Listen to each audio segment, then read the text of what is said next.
عذاب قبر ہوتا ہے جھوٹ بولنے کی وجہ سے، غیبت کرنے کی وجہ سے، چغل خوری کرنے کی وجہ سے۔ قبر کے عذاب سے بچنا ہے تو پاک صاف رہو، چغل خوری، جھوٹ، غیبت، لایانی فضول باتوں سے بچو، اچھے انسان بنو، اچھے کام کرو۔ اللہ تبارک و تعالیٰ کا فرمان ہے، یہ قرآن مجید جو ہے یہ اللہ کا کلام ہے،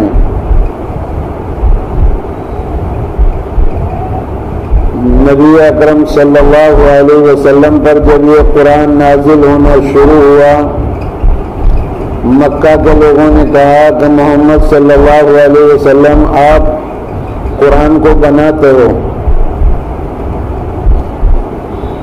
آپ پڑھ لیتے ہو قرآن کو۔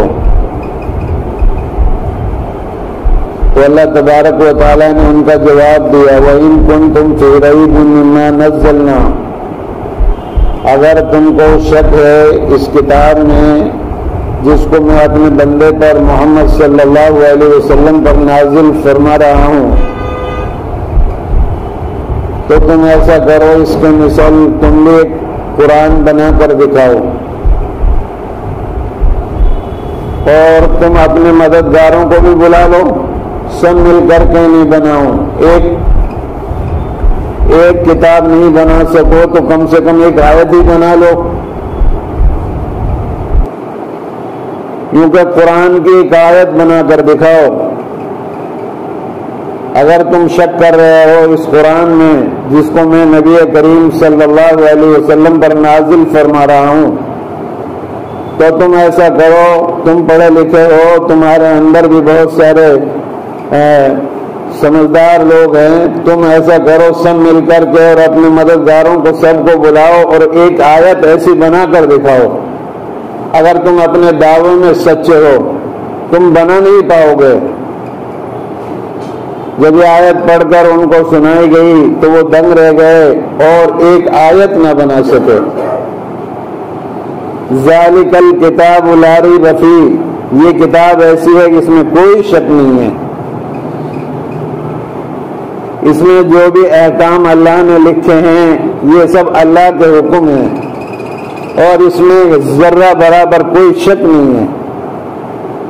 جو پچھلی آسمانی کتابیں تھیں سب منسوخ ہو گئی، سب رد و بدل ہو گئی، جیسے توریت ہے، زبور ہے، انجیل ہے، ان قوموں نے اپنی اپنی کتابوں میں تحریف کر ڈالی اور وہ بدل گئی، تبدیل ہو گئی، وہ آج اپنی اصلی حالت پر موجود نہیں ہے۔ لیکن قرآن مجید ایسا کلام ہے، ایسی کتاب ہے جو آج اپنی اصلی حالت پر باقی ہے اور قیامت تک باقی رہے گا۔ اِنَّا نَحْنُ نَزَّلْنَا الذِّكْرَ وَإِنَّا لَهُ لَحَافِظُونَ، میں نے قرآن کو نازل کیا ہے تو میں اس کی خود حفاظت کروں گا۔ لو انزلنا هذا القرآن على جبل لرأيته، اگر میں اپنے کلام کو پہاڑوں پر نازل کر دیتا تو وہ بھی ڈر جاتے، دب جاتے۔ نبی صلی اللہ علیہ وسلم طائف سے دعوت دے کر واپس آ رہے تھے، طائف والوں نے آپ کے ساتھ کیا سلوک کیا آپ کو معلوم ہے، آپ حدیثوں میں اور واقعات میں پڑھتے رہتے ہیں۔ اللہ کے رسول صلی اللہ علیہ وسلم نے طائف کے لوگوں کو دعوت دی، اللہ کی طرف بلایا اور فرمایا میں اللہ کا رسول ہوں، تم ایک اللہ کی عبادت کرو اور جو میں شریعت لے کر آیا ہوں اللہ نے مجھے جو طریقہ دیا اس پر عمل کرو۔ تو طائف کے لوگ بگڑ گئے، ایک نے کہا وہاں کا جو بڑا سردار تھا کہ ہمارے شہر سے فوراً نکل جاؤ، دوسرے نے کہا کہ تمہارے علاوہ اور کوئی نبی بنانے کے لیے اللہ کو ملا ہی نہیں تھا، تیسرے نے کہا کہ میں تو اس سے بات نہیں کرنا چاہتا۔ نہ انہوں نے آپ کے ساتھ بہتر سلوک کیا، نہ مہمان نوازی کی، اور آپ کے ساتھ بد سلوکی کی، اور انتہا یہ کی کہ آپ کے پیچھے لڑکوں کو لگا دیا، جو گنڈے ٹائپ کے اوپاشے لڑکے ہوتے ہیں ان کو لگایا، جنہوں نے آپ کے اوپر پتھریں برسائے، اینٹیں مارے، آپ کا جسم خون سے لہو لہان ہو گیا، کوئی جسم کا حصہ اعضاء ایسا نہ رہا جس پر زخم نہ تھا، آپ کی جوتیاں خون سے رنگین ہو گئی۔ پھر آپ ایک باغ میں آ کر ان اوپاشوں سے 3 میل تک انہوں نے آپ کا پیچھا کیا، مارا آپ کے، فرشتے بھی حیران تھے، چیخ و پکار ہو رہی تھی، یا اللہ اس آخری یتیم پیغمبر کے ساتھ یہ کیا معاملہ ہو رہا ہے؟ باپ تو دیکھا بھی نہیں، یتیم پیدا ہوئے، ماں 6 سال کی عمر میں چلی گئی، باپ دادا 8 سال کی عمر میں انتقال کر گئے۔ شروع سے ہی مشقت میں ڈال دیا آپ کے لیے اللہ نے اپنے نبی کو۔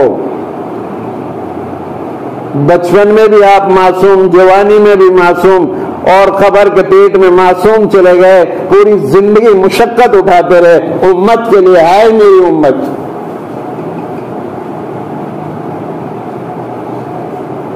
آپ صلی اللہ علیہ وسلم ایک باغ میں آ کر کے نہیں سکون لیا، آرام ملا۔ آپ کے خادم زید بن حارثہ نے آپ کے امامہ سے آپ کے زخموں کو پوچھا، جبرائیل امین آئے کہ اگر نبی کا خون زمین پر گر گیا تو زمین اور آسمان کو اللہ الٹ پلٹ کر رکھ دے گا، آپ کا خون کا قطرہ زمین پر نہ گرنا چاہیے۔ جبل الملک، پہاڑوں کے فرشتے، جن فرشتوں کی پہاڑوں پر خدمت ہوتی ہے، وہ آ گئے اور کہنے لگے ہم حاضر ہیں اللہ کے حکم سے، ہم پہاڑوں کی خدمت پر مامور ہیں اللہ کی طرف سے، اللہ نے بھیجا ہے، آپ بتائیے کیا کیا جائے؟ اگر آپ چاہیں تو ان پہاڑیوں کے درمیان اس طائف شہر کو مسل کر رکھ دیں، اور جن لوگوں نے آپ کے ساتھ یہ معاملہ کیا اللہ نے سب دیکھ لیا، سب کو ختم کر دے، درہم برہم کر دے۔ لیکن رحمت للعالمین نے فرمایا نہیں، میں لوگوں کو زحمت دینے کے لیے نہیں آیا، تکلیف دینے کے لیے نہیں آیا، میں صبر کروں گا اور میں دعا کروں گا کہ یہ لوگ اگر ایمان میں داخل نہ ہوں گے تو ان کی نسلوں میں ایسے لوگ پیدا ہوں گے، ان کی اولاد میں ایسے لوگ پیدا ہوں گے جو اللہ کی عبادت کریں گے۔ نبی صلی اللہ علیہ وسلم نے بد دعا نہ کی، صبر سے کام لیا، ہمیشہ صبر سے۔ جنہوں نے آپ کو مارا پیٹا ستایا سب کے لیے دعا دی، سلام اس پر جس نے پتھریں کھا کر دعائیں دی۔ ایسا نبی کوئی پیدا نہیں کیا جا سکتا، ایسا انسان قیامت تک کوئی پیدا نہیں ہوگا، تمام نبیوں سے بھی افضل، سارے انسانوں سے افضل، ایسا کوئی انسان نہیں۔ جس سانچے میں آپ کو اللہ نے بنایا اس کو توڑ دیا کہ اب ایسا دوبارہ کوئی انسان پیدا نہیں کیا جائے گا۔ اتنی ہمت والے، صبر والے۔ پھر آپ وہاں سے جب آ رہے تھے مکہ کی طرف تو ایک وادی نخلا ہے، وہاں آپ نے رات میں قرآن پڑھا تہجد میں کھڑے ہو کر، تو جنات کے اندر بڑی ہلچل تھی کہ کیا واقعہ پیش آ گیا کہ اب ہم آسمانوں کی طرف جاتے ہیں تو ستارے ہمارے مارے جاتے ہیں، کوڑے مارے جاتے ہیں، آسمان کی خبر سننے کو نہیں ملتی۔ پہلے ہم آسمانوں کے قریب ستاروں سے نہیں مارے جاتے تھے، اور وہاں جو ہے فرشتوں سے کچھ نہ کچھ خبریں مل جاتی تھی، اب کیا ماجرا پیش آ گیا؟ کہیں آخری پیغمبر تو پیدا نہیں ہو گئے؟ جنات چاروں طرف گھوم رہے تھے اور یہ کوشش کر رہے تھے کہ واقعہ کیا پیش آیا۔ تو یہ عجیب کلام ہے۔ اللہ کے رسول صلی اللہ علیہ وسلم تہجد میں اپنی زبان سے قرآن پڑھ رہے تھے، تو جب انہوں نے سنا تو ایک دوسرے کو جمع کر لیا جنات کی قوم نے، اور کہا کہ یہ عجیب کلام پڑھا جا رہا، عجیب کلام پڑھا جا رہا، ادھر آ جاؤ، جمع ہو جاؤ۔ جب انہوں نے قرآن مجید آپ صلی اللہ علیہ وسلم کی زبان مبارک سے سنا رات کی تاریکیوں میں تہجد کے وقت میں، تو سارے جنات جنہوں نے سنا وہ آپ پر ایمان لے آئے۔ پھر اللہ تبارک و تعالیٰ نے مکہ کے مشرکین کو ڈانٹا ہے، فرمایا کہ تمہارے اندر میں نے تمہاری جنس کا پیغمبر بھیجا، تمہارے انسانوں میں سے اور تمہارے خاندان میں سے اور تمہارے گاؤں میں سے، تمہارے شہر میں سے میں نے اپنے نبی کو کھڑا کیا، تم نے اس کی ناقدری کی، بات نہیں مانی۔ اور دوسری قوم جو تمہاری جنس میں سے بھی نہیں ہے، جنات قوم ہے، وہ قرآن سنتا ہے، میرا کلام میرے کلام کو سن کر کے نہیں سارے کے سارے مسلمان ہو جاتا ہے. تمہارے اوپر لعنت ہو, تمہارے جنس کے اندر میں نے اپنے نبی کو بھیجا, تم نے اس کی قدر نہیں کی, اس نعمت عظمیٰ سے تم محروم ہو گئے اور جنات جیت گئے, لے گئے, وہ بازی لے گئے جنات کی قوم.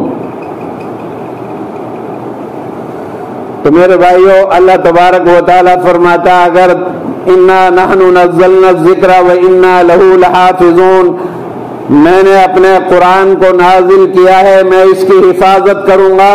قرآن کی بے عزتی بے حرمتی پہلے بھی کی جاتی رہی ہے, لیکن قرآن مجید کی شان میں کوئی کمی نہیں آئی اور نہ آئے گی انشاءاللہ. یہ قرآن اللہ کے نبی کا معجزہ ہے. اللہ کے رسول صلی اللہ علیہ وسلم نے ارشاد فرمایا, ہر نبی کو اللہ نے کوئی نہ کوئی معجزہ عطا فرمایا. ان کے معجزے ان کی زندگی میں ختم ہو گئے. اب اگر عیسیٰ علیہ السلام کسی پر دم کر دیں گے تو وہ کوڑی اچھا نہیں ہو جائے گا, مردے زندہ نہیں ہو جائیں گے. ان کے معجزے ان کی زندگی کے بعد ختم ہو گئے. اب دوبارہ عیسیٰ علیہ السلام آئیں گے تو وہ مردے کو زندہ تھوڑے کر دیں گے, ان کے معجزے ختم ہو چکے. موسیٰ علیہ السلام کے عصا کو اگر آپ سمندر پہ ڈالیں تو وہ راستہ تھوڑا ہی دے دے گا, ختم ہو گیا معجزہ. سلیمان علیہ السلام کی انگوٹھی پہن کر کوئی جن یا دیو یا پری بیٹھ جائے تو وہ سلیمان علیہ السلام کی شکل اختیار نہیں کر سکتا, ہواؤں کو اپنے تابع نہیں لے سکتا, تخت ہواؤں میں نہیں چلا سکتا. ان کے معجزے ان کی زندگیوں میں ختم ہو گئے. اللہ کے رسول صلی اللہ علیہ وسلم نے فرمایا میرا معجزہ قرآن ہے, یہ ختم نہیں ہوا, یہ قیامت تک باقی رہے گا. من کل فانی اللہ باقی, ہر چیز فنا ہوگی, اللہ باقی رہے گا اور اللہ کا یہ کلام باقی رہے گا. یاد رکھو مسلمانوں, اگر تم اس قرآن کو نہیں پڑھو گے تو اللہ دوسری قوموں کو ہدایت دے گا جو اس کی تلاوت کریں گے. دنیا کو, انسانوں کو اور زمین کو, آسمان کو پیدا کرنے سے ہزاروں سال پہلے اللہ نے قرآن کو پڑھا تھا. تو حاملین عرش, جو فرشتے عرش سے اٹھانے والے تھے, وہ جھوم اٹھے اور انہوں نے کہا کہ مبارک ہوں گی وہ زبان جو اس کی تلاوت کرے گی, مبارک ہوگی وہ امت جس پر یہ نازل ہوگا, مبارک ہوں گے وہ سینے جو اس کو محفوظ کریں گے, مبارک ہوں گے وہ کان جو اس کو آواز کو سنیں گے. میرے بھائیوں, اللہ کے رسول صلی اللہ علیہ وسلم نے ارشاد فرمایا قرآن کے ایک لفظ پڑھنے پر اللہ 10 نیکی عطا فرماتا ہے. اور فرمایا میں نہیں کہتا الف لام میم ایک لفظ ہے, بلکہ الف ایک ہے, لام ایک ہے, میم ایک ہے. یہ 3 لفظ ہیں, 3 کو آپ نے پڑھ لیا, الف لام میم پڑھا تو 3 لفظ آپ نے پڑھے اور 3 لفظوں کا ثواب 30 نیکیاں اللہ نے آپ کو عطا فرمائیں. اور جتنا خشوع خضوع سے باوضو ہو کر قبلہ کی طرف رخ کر کے اور خشوع خضوع کے ساتھ اس کو پڑھو گے, ادب احترام کے ساتھ, تو اللہ اتنا ہی اپنی نیکیوں میں اضافہ فرمائے گا. اللہ کے رسول صلی اللہ علیہ وسلم نے فرمایا خیرکم من تعلم القرآن وعلمہ, تم میں بہترین لوگ وہ ہیں جو قرآن کو سیکھتے اور سکھاتے ہیں. جتنے بھی دنیا کے اندر شعبے ہیں ان سب شعبوں میں بہتر وہ لوگ ہیں جو قرآن پڑھتے ہیں اور پھر اس کو سیکھ کر پھر دوسروں کو پڑھاتے ہیں. مرنے کے بعد بھی اور چیزیں ان کا ثواب ترک ہو جائے گا, انسان کے اعمال منقطع ہو جائیں گے. اذا مات الانسان انقطع عملہ, جب انسان مر جاتا ہے تو اس کا اعمال منقطع ہو جاتے ہیں. جو دنیا میں وہ عمل کرتا تھا ظاہر سی بات ہے وہ ان کا ثواب بند ہو گیا, اب نہیں کر پائے گا, وہ مر گیا, ختم ہو گیا, فوت ہو گیا. لیکن 3 چیزیں باقی ہیں جن کا ثواب ملتا ہے. علم نافع, قرآن پڑھا آپ نے, قرآن پڑھنے کے بعد یا حدیث کی کتابیں پڑھی اور ان کو پڑھنے کے بعد آپ نے دوسرے اپنے شاگردوں کو پڑھایا, آپ دوسرے شاگرد تیسروں کو پڑھائیں گے اور تیسرے چوتھوں کو پڑھاتے رہیں گے جب تک یہ سلسلہ چلتا رہے گا. آپ کے شاگرد دنیا میں موجود رہیں گے, ان کا سب کا ثواب ان کو بھی ملے گا, اور جو ان کو شروع کرنے والا پڑھانے والا قبر میں پہنچ چکے ہیں ان کو بھی اللہ ثواب عطا فرمائے گا. ایک نیک اولاد، اچھے بچے ہمارے ہوں، کسی کو تنگ نہ کریں۔ آپ دیکھ رہے ہیں، آپ موٹر سائیکل لے کر کے نہیں، بچے کیسی آواز نکالتے ہیں، موٹر سائیکل سے 4-5 بیٹھتے ہیں۔ ہم نے تو اپنی بربادی کے اسباب سب اکٹھے کر لیے۔ یہ اللہ کا حقیقی انعام ہے جو ہم زمین پر باقی ہیں۔ ہمارے اندر ہر برائی موجود ہے، مسلمان کو کم مت سمجھنا۔ جو ہمارے ساتھ ہو رہا ہے یہ ہماری بدعمالیوں کی وجہ سے ہو رہا ہے، ورنہ ایمان والوں کے ساتھ اللہ ایسا نہیں کرتا۔ اللہ تعالیٰ خود قرآن میں فرما رہا، جو تمہارے ہاتھوں کی کمائی ہیں یہ سب چیزیں جو تم بھگت رہے ہو، ہم اپنے ہاتھوں کی کمائی ہے جو آج ہم بھگت رہے ہیں۔ ظالموں کا ہمارے اوپر مسلط ہو جانا، موب لنچنگ کا ہونا، قرآن مجید کو جلائے جانا، اس کے بھی ہم سبب بنے ہوئے ہیں۔ ہمارے اندر بد اخلاقی، ہمارے اندر برائی، ہمارے اندر ناانصافی، ہمارے اندر شراب، ہمارے اندر جوا، ہمارے اندر بے پردگی، ہمارے اندر زنا، ہمارے اندر چوری، ہمارے اندر بے ایمانی، دوسروں کا مال ہڑپ کرنا، یہ سب ہمارے اندر موجود ہیں۔ ہر برائی ہمارے اندر موجود ہے۔ نیک اولاد بنائیں گے، نیک اولاد چھوڑیں گے جو دوسروں کو تکلیف نہیں پہنچاتے، تو اس نیک اولاد نیک عمل دنیا میں کرے گی، اس کا ثواب ان کو بھی ملے گا، اور جو ان کے گھر والے ماں باپ قبروں میں جا چکے ہیں ان کو بھی ان کا اعمال کا ثواب پہنچے گا، اور ان کے کرنے والوں کے عمل میں اللہ کوئی کمی نہیں کرے گا۔ ایک صدقہ جاریہ، آپ نے مدرسہ بنایا، 1 روپیہ آپ نے ایک فقیر کو دے دیا جو عام مانگنے والے ہیں، اور 1 روپیہ آپ نے ایک مدرسے میں دیا جو قرآن اور حدیث کی علم حاصل کر رہے ہیں، تو 1 روپے کا ثواب اللہ ایسا عطا فرمائے گا جیسے احد پہاڑ کے وزن کے برابر۔ ایک نیکی آپ نے 1 روپیہ کسی اور پر خرچ کیا اور ایک دینی مدارس پر خرچ کیا، اس کا ثواب زیادہ ملے گا۔ 1 روپیہ آپ نے دوسرے لوگوں پر خرچ کیا اور 1 روپیہ آپ نے اپنے گھر والوں پر خرچ کیا، جو گھر والوں پر خرچ کیا اس کا اجر زیادہ ملے گا۔ تو میرے بھائیوں، ایک ہے صدقہ جاریہ، آپ نے مدرسہ بنوایا، مسجد میں آپ نے پانی کا ٹنکی رکھوا دی یا پانی پینے کا رفع عام کا کوئی کام کر دیا تو اس کا ثواب بھی ملتا ہے۔ بہرحال میں قرآن پر بول رہا تھا، اللہ کے رسول صلی اللہ علیہ وسلم نے ارشاد فرمایا کہ یہ میرا معجزہ ہے، قیامت تک ختم نہیں ہوگا، یہ اپنی اصلی حالت پر ہے، قیامت تک اپنی اصلی حالت پر باقی رہے گا۔ اگر ہم چاہتے ہیں، یہی قرآن جو ہے کسی کو عزت دلاتا ہے، کسی کو ذلیل اور پست بھی کر دیتا ہے۔ اگر ہم قرآن پر عمل کریں گے تو یہ قرآن ہمیں عزت دلائے گا، اور جو ہے اس پر عمل نہیں کریں گے، اس کی بے حرمتی کریں گے، نہیں پڑھیں گے اس کو، اس کے احکامات پر عمل نہیں کریں گے تو یہی ہمیں ذلیل کر دے گا، پست کر دے گا۔ 1400 سال ہو گئی قرآن کو آئے ہوئے، ہمیں پتہ نہیں ہے اس میں کیا لکھا ہوا ہے۔ جہاں قرآن کا درس ہوتا ہے ہم نہیں بیٹھتے وہاں پر، جہاں حدیث پڑھی جاتی ہے حدیث کا درس ہوتا ہے، 5 منٹ کے لیے ہمارے پاس فرصت نہیں ہے۔ اگر آپ کے پاس کوئی تار آ جاتا ہے، خط آ جاتا ہے، آپ فوراً پڑھتے ہو، لیکن قرآن 1450 سال آئے ہوئے ہو گئے لیکن ہمیں پتہ نہیں اس میں کیا لکھا ہوا ہے۔ یہ قرآن کے ساتھ ناانصافی ہے۔ قرآن شکایت کرے گا قیامت کے روز کہ میرے ساتھ انہوں نے ناانصافی کی، مجھے پڑھا نہیں تھا، مجھے پیٹھ کے پیچھے ڈال دیا تھا۔ حضرت عمر فاروق اسی قرآن کو پڑھ کر ہدایت یافتہ ہوئے، اسی قرآن کو سن کر پڑھ کر ان کو اللہ نے ہدایت عطا فرمائی۔ وہ فرمایا کرتے تھے اللہ نے قرآن اور اسلام کے ذریعے سے ہمیں عزت عطا فرمائی ہے، اگر ہم قرآن کو چھوڑ کر اور شعبوں میں عزت حاصل کرنا چاہیں گے تو عزت نہیں ملے گی۔ امیر المومنین عمر فاروق رضی اللہ تعالیٰ عنہ جب اپنی خلافت کے زمانے میں مکہ کی وادیوں سے ایک پہاڑی سے گزرتے ہوئے جا رہے تھے تو چلچلاتی دھوپ تھی، آپ کے پیچھے آپ کا اور بھی لشکر تھا صحابہ کا، تو ایک پہاڑی کے قریب جا کر کھڑے ہو گئے، سارا مجمع پسینوں میں سرابور تھا۔ ایک آدمی آگے بڑھا، اس نے کہا امیر المومنین سارے لوگ پریشان ہیں، آپ اس پہاڑی پر آ کر کھڑے ہو گئے، چلچلاتی دھوپ ہے، پسینہ پسینہ ہے سب لوگ۔ تو حضرت عمر فاروق نے فرمایا کہ میں اس زمانے کو یاد کر رہا ہوں جس زمانے میں میرے اندر اسلام نہیں تھا، میں جہالت کے زمانے میں ان وادیوں میں اپنے اونٹوں کو چرانے کے لیے آیا کرتا تھا، اور مجھ سے اونٹ چرانے نہیں آتے تھے، ایک آدھ اونٹ میرا کھو جاتا تھا۔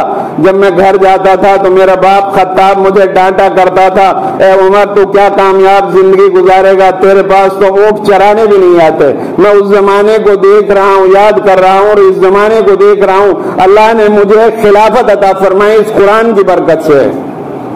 یہ قرآن چراگاہ سے خلافت تک انسان کو پہنچاتا ہے۔ ہم صبح شام قرآن کی تلاوت کریں، یہ دنیا کے لیے جواب ہوگا۔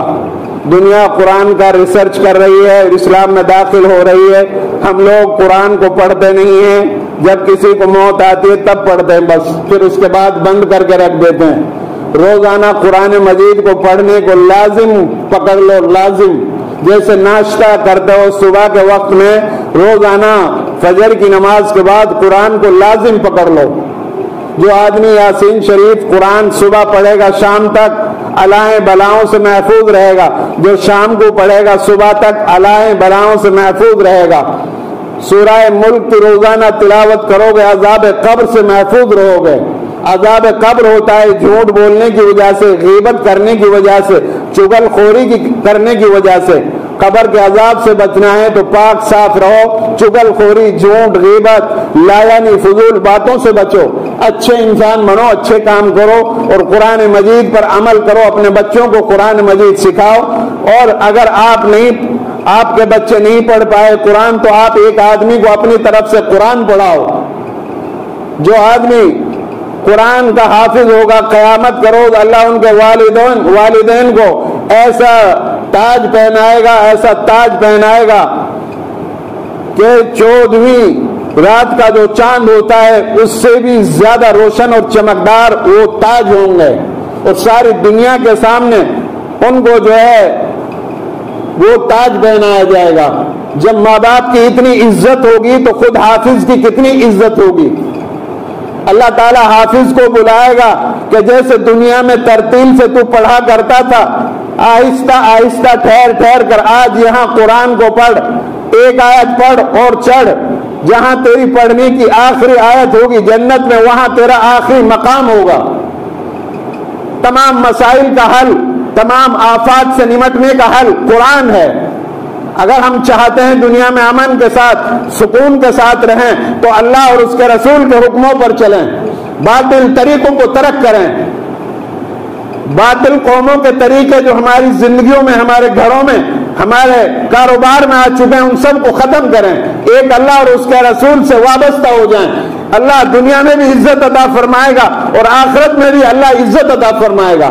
اللہ سے دعا کریں اللہ مجھے اور آپ سب کو عمل کرنے کی توفیق عطا فرمائے۔ وآخر دعوانا الحمدللہ رب العالمین۔